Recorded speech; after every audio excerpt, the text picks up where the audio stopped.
Master যোগায় আপনাদের স্বাগত। ভিডিওটি স্কিপ না করে পুরোটি দেখতে থাকুন। নমস্কার, আমি আসনের উপকারিতাটা ভিডিও শেষে বলে দেবো, তাই ভিডিওটি স্কিপ না করে দেখতে থাকুন। বদ্ধ কপোতাসন। 2 পা মেলে বসুন। বাঁ পা ভাঁজ করে ডান পা পিছন দিকে নিন। এবার হাঁটু ভেঙে ডান পা তুলে ডান হাত দিয়ে পায়ের পাতা ধরুন। দেহ বাঁ দিকে ঘুরিয়ে বাঁ হাত মাথার নিচে দিয়ে বাঁ পায়ের আঙুল ধরতে হবে। দেহ পিছনে বাঁকিয়ে পায়ের পাতার মাথা ঠেকান। পা বদল করে বিপরীত দিকে অভ্যাস করতে হবে। 30 সেকেন্ড করে 2 দিকে মোট 4 বার করুন।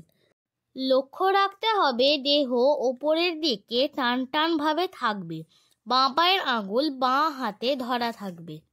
এই আসনটি নিয়মিত অভ্যাস করলে মেরুদণ্ড ও হিপ জয়েন্ট অত্যন্ত নমনীয় হয়। হাত, পা, কাঁধ ও ঘাড়ের ব্যায়াম হয়। বুকের খাঁচার আয়তন বৃদ্ধি পায়। কণ্ঠস্বর পরিষ্কার হয়। হাত ও পায়ের ব্যথা দূর হয়।